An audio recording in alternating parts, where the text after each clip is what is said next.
धर्मांतरण नियंत्रण की मांग वाली मेरी पीआईएल पे आज सुप्रीम कोर्ट में सुनवाई हुई है।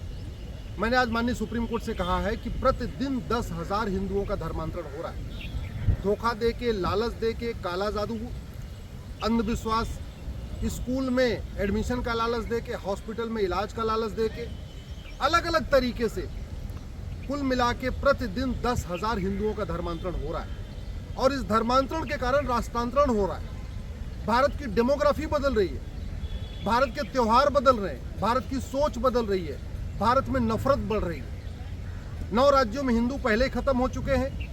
800 जिलों में से 200 जिलों की डेमोग्राफी पहले ही बदल चुकी है। 6000 तहसीलों में से 1500 तहसीलों की डेमोग्राफी पहले ही बदल चुकी है। भारत के जो बॉर्डर की 300 तहसीलें हैं, उन सभी की सभी 300 तहसीलों की डेमोग्राफी बदल गई है। इसके बाद भी धर्मांतरण रुक नहीं रहा है। गुजरात में भी धर्मांतरण हो रहा है, पंजाब में भी धर्मांतरण हो रहा है, मध्य प्रदेश में भी धर्मांतरण हो रहा है। झारखंड और बंगाल के बारे में तो कुछ कहने की जरूरत ही नहीं है। केरल में भी धर्मांतरण हो रहा है, उत्तराखंड में धर्मांतरण हो रहा है, हिमाचल में धर्मांतरण हो रहा है और बड़े प्लान्ड वे में हो रहा है। बहुत बड़ी फंडिंग आ रही है। धर्मांतरण हमारे राष्ट्र की सुरक्षा के लिए खतरा है और जो राष्ट्र की सुरक्षा के लिए खतरा होता है उससे निपटने के लिए हमारे पास एक कानून है, एनएसए। लेकिन उत्तर प्रदेश के अलावा और कोई भी राज्य सरकार धर्मांतरण कराने वाले मिशनरियों और उनके मददगारों पे एनएसए नहीं लगा रही। धर्मांतरण अनलॉफुल एक्टिविटी है। अपने आप में धर्मांतरण हमारी एकता अखंडता के लिए खतरा है। भारत में जितने भी आतंकवाद की घटनाएं हो रही हैं, अलगाववाद की घटनाएं हो रही हैं, चाहे वो पत्थरबाजी हो रही है, चाहे रेलवे लाइन के किनारे जो है पत्थर रखा जा रहा है, रेलवे लाइन को पलटने की जो पूरी साजिश चल रही है, ये सब के सब कन्वर्टेड लोग कर रहे हैं। जैसे ही हिंदू कन्वर्ट होता है वो हिंदुओं का सबसे बड़ा दुश्मन हो जाता है। जैसे ही हिंदू कन्वर्ट होता है वो केवल हिंदुओं से नफरत नहीं करता बल्कि हिंदू त्योहारों से नफरत करता है, हिंदू विचार से नफरत करता है, हिंदू वेशभूषा से नफरत करता है, वो तिलक से भी नफरत करता है, कलावा से भी नफरत करता है, मंदिर से भी नफरत करता है और आरती से भी नफरत करता है। इसलिए इसको रोकना बहुत ज़रूरी है और हमारे पास जो देश की एकता अखंडता के लिए खतरा हो उससे निपटने के लिए कानून है यूएपीए। लेकिन पूरे देश में उत्तर प्रदेश के अलावा कहीं पे भी पुलिस धर्मांतरण कराने वाले मिशनरियों, जिहादियों और उनके मददगारों के खिलाफ यूएपीए नहीं लगा रही। ये तो भारतीय न्याय संहिता बनी है, इसमें एक प्रोविजन है वेजिंग वॉर, इनडायरेक्ट वॉर, और धर्मांतरण अपने आप में इनडायरेक्ट वॉर है, वेजिंग वॉर है। मुगल यहाँ पे धर्मांतरण कराने आए थे, केवल सत्ता के लिए नहीं आए थे। ऐसे ही अंग्रेज केवल सत्ता के लिए नहीं आए थे, अंग्रेज भी धर्मांतरण कराने आए थे। मुगलों ने यहाँ इस्लाम को फैलाया, अंग्रेजों ने यहाँ क्रिश्चियनिटी को फैलाया और उनके सत्ता का परिणाम था कि 15वीं शताब्दी में जहाँ 100% हिंदू थे भारत में, आज की डेट में 9 राज्यों में हिंदू खत्म हो गए। 800 जिलों में से 200 जिलों में खत्म हो गए, 6000 तहसील में से 1500 तहसीलों में खत्म हो गए। और अगर अभी भी नहीं धर्मांतरण को रोका गया, अभी भी अगर वेजिंग वॉर की धारा नहीं लगाई गई तो धर्मांतरण नहीं रुकेगा। वेजिंग वॉर में आजीवन कारावास तक की सजा होती है, लेकिन कहीं पे भी कोई भी राज्य सरकार वेजिंग वॉर की धारा धर्मांतरण कराने वालों पे नहीं लगा रही। धर्मांतरण एक ऑर्गेनाइज क्राइम है और जो ऑर्गेनाइज क्राइम है उससे निपटने के लिए भारतीय न्याय संहिता में एक धारा है पूरी, उसमें कठोर दंड का प्रावधान भी है, लेकिन वो लगाया नहीं जा रहा है। राज्य सरकारों के पास भी जो ऑर्गेनाइज क्राइम है उससे निपटने के लिए अपना अपना कानून है। महाराष्ट्र के पास मकोका है, गुजरात के पास गुजकोका है, यूपी के पास गैंगस्टर एक्ट है। लेकिन धर्मांतरण कराने वाले मिशनरियों और जिहादियों पे मकोका और गुजकोका पुलिस नहीं लगा रही। इसीलिए मैं मांग कर रहा हूँ कि धर्मांतरण कराने वाले मिशनरियों, जिहादियों और उनके मददगारों की 100% संपत्ति जब्त करने, उनकी नागरिकता खत्म करने के लिए दिशा निर्देश देना जरूरी है। धर्मांतरण से बड़ा कोई देशद्रोह नहीं हो सकता।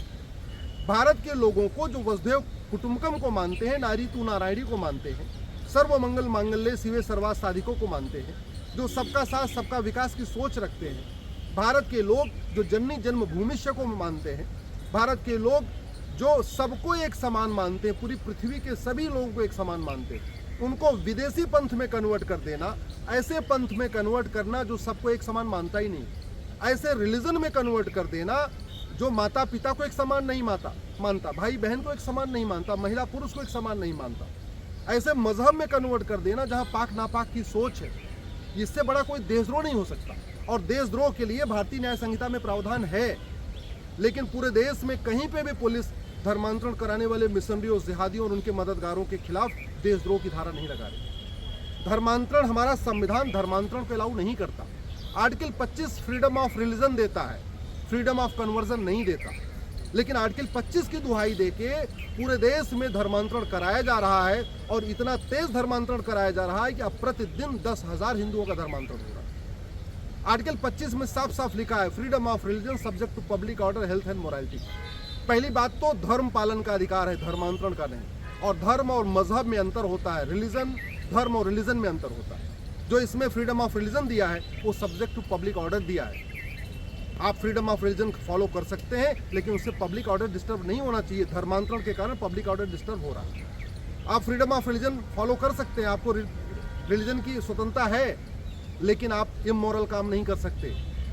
रीतियों का अधिकार है, कुरीतियों का नहीं। प्रथा का अधिकार है, कुप्रथा का नहीं। धर्म का पालन का अधिकार है, धर्मांतरण का नहीं। लेकिन आर्टिकल 25 की ऐसी गलत व्याख्या करके पूरे देश में धर्मांतरण किया जा रहा है। इसलिए मैं माननीय सुप्रीम कोर्ट से निवेदन कर रहा हूँ, अगली सुनवाई 14 मई को होगी। मेरा माननीय सुप्रीम कोर्ट से एक ही आग्रह है, आप धर्मांतरण को राष्ट्र की सुरक्षा के लिए खतरा घोषित कर दीजिए, जिससे पूरे देश में राज्य सरकारें, पूरे देश की पुलिस धर्मांतरण कराने वाले मिशनरियों और जिहादियों पे एनएसए लगाना शुरू करे 1 साल, जिससे उनको जमानत न मिले। मेरी दूसरी मांग है कि धर्मांतरण को देश की एकता अखंडता के लिए खतरा घोषित किया जाए, जिससे पूरे देश की पुलिस धर्मांतरण कराने वाले मिशनरियों, जिहादियों और उनके मददगारों पे यूएपीए लगाना शुरू करे। मैं माननीय सुप्रीम कोर्ट से भी मांग करता हूं कि धर्मांतरण को वेजिंग वॉर डिक्लेयर किया जाए। इससे बड़ा कोई वॉर नहीं है, इनडायरेक्ट वॉर है। केवल डेमोग्राफी नहीं बदल रही है, भारत की संस्कृति खत्म होती जा रही है, भारत के त्यौहार खत्म हो रहे हैं। इससे बड़ा कोई वेजिंग वॉर नहीं हो सकता। धर्मांतरण अपने आप में वेजिंग वॉर है। जैसे ही माननीय सुप्रीम कोर्ट धर्मांतरण को वेजिंग वॉर डिक्लेयर कर देंगे, पूरे देश की पुलिस धर्मांतरण कराने वाले मिशनरियों, जिहादियों पे वेजिंग वॉर की धारा लगाना शुरू कर देगी, और वेजिंग वॉर में आजीवन कारावास और फांसी तक की सजा है। चौथी मेरी मांग है कि धर्मांतरण को ऑर्गेनाइज क्राइम डिक्लेयर किया जाए। धर्मांतरण एक संगठित अपराध है, कोई एक व्यक्ति नहीं करता। 4-5 लोग, 10 लोग, 15 लोग मिलके करते हैं। कोई उनको लिटरेचर देता है, कोई उनको जगह देता है, कोई उनको मानसिक रूप से उनको बहलाता फुसलाता है, कोई उनको पैसा देता है, कोई फंडिंग देता है, अलग अलग तरीके से होती है। तो जब तक धर्मांतरण कराने वाले मिशनरियों, जिहादियों और उनकी फंडिंग करने वाले या उनके मददगारों के खिलाफ देशद्रोह की धारा नहीं लगेगी, एनएसए नहीं लगेगा, यूएपीए नहीं लगेगा, वेजिंग वॉर की धारा नहीं लगेगी, मकोका घुसकोका नहीं लगेगा, इनकी नागरिकता नहीं खत्म होगी, इनको कम से कम आजीवन कारावास की सजा नहीं मिलेगी, तब तक धर्मांतरण नहीं रुकेगा। और धर्मांतरण नहीं रुका तो जैसे आज की डेट में कश्मीर में अशांति है, जैसे पाकिस्तान में हिंदू खत्म हो गए, जैसे अफगानिस्तान में हिंदू खत्म हो गए, जैसे बांग्लादेश में अशांति फैली हुई है, जैसे बंगाल के मुर्शिदाबाद में हिंसा हो रही है, वैसे ही पूरे देश में शुरू हो जाएगा। इलेक्शन कमीशन का जो डेटा है, जो सेंसिटिव बूथ डिक्लेयर किया जाता है, उन सेंसिटिव बूथ की लिस्ट देख के समझ में आता है कि जहां हिंदू 100% होता है वो बूथ कभी सेंसिटिव नहीं होता। लेकिन हिंदुओं की संख्या जब घटने लगती है तो चुनाव के दौरान वो बूथ सेंसिटिव होता चला जाता है। 70% तक जहां तक हिंदू हैं वहां तक बूथ सेंसिटिव होता है। जैसे ही हिंदू 50% हो जाता है वो बूथ हाई सेंसिटिव हो जाता है। इसका मतलब ये हुआ कि धर्मांतरण बढ़ता है तो फिर क्राइम बढ़ता है, अशांति बढ़ती है, पुलिस ज़्यादा लगानी पड़ती है, फोर्स ज़्यादा लगानी पड़ती है। और भारत में वैसे भी देख लीजिए, जितने भी अपराध हो रहे हैं, मैक्सिमम जो देश के खिलाफ अपराध हो रहे हैं, चाहे जासूसी हो रही है या बाकी जो काम हो रहे हैं, ज़्यादातर इसमें कन्वर्टेड हिंदू हैं। जो हिंदू कन्वर्ट हो जा रहे हैं वो देश के प्रति ज़्यादा अशांति फैला रहे हैं। याकूब मेनन भी कन्वर्टेड हिंदू था, कसाब भी कन्वर्टेड हिंदू था, यासिन मलिक भी कन्वर्टेड हिंदू है, अफजल गुरु भी कन्वर्टेड हिंदू था। या जो बीच बीच में हर जगह पकड़े जाते हैं, ये कौन है? ये कोई अरब, दुबई, कुवैत, बहरीन से नहीं आए, ये सब यहीं पे थे। सबके पूर्वज हिंदू थे, लेकिन कन्वर्ट हो गए तो उसके बाद उनके अंदर हिंदू विरोध की भावना शुरू हो गई, भारत विरोध की भावना शुरू हो गई, उनको भारत के त्योहारों से नफरत शुरू हो गई, भारत के विचारों से नफरत शुरू हो गई, भारत के तीर्थ स्थानों से नफरत शुरू हो गई, कभी यहाँ मूर्ति तोड़ देना, कभी यहाँ तोड़ देना। इसलिए मैं माननीय सुप्रीम कोर्ट से आग्रह कर रहा हूँ कि जल्दी से जल्दी धर्मांतरण को राष्ट्र की सुरक्षा के लिए खतरा घोषित करें, धर्मांतरण को देश की एकता अखंडता के लिए खतरा घोषित करें, धर्मांतरण को देशद्रोह घोषित करें, धर्मांतरण को वेजिंग वॉर डिक्लेयर करें, धर्मांतरण को ऑर्गेनाइज क्राइम डिक्लेयर करें, जिससे पूरे देश की पुलिस, सभी राज्य सरकारें धर्मांतरण कराने वाले मिशनरियों, जिहादी और उनके मददगारों पे NSA लगाएं, UAPA लगाएं, वेजिंग वॉर लगाएं, देशद्रोह लगाएं, गैंगस्टर एक्ट लगाएं, 100% प्रॉपर्टी जब्त करें, उनकी नागरिकता खत्म करें और कम से कम उनको आजीवन कारावास की सजा मिले। इसी से धर्मांतरण रुकेगा, और जब धर्मांतरण रुकेगा तो भारत बचेगा, भारत की संस्कृति बचेगी, भारत में शांति आएगी।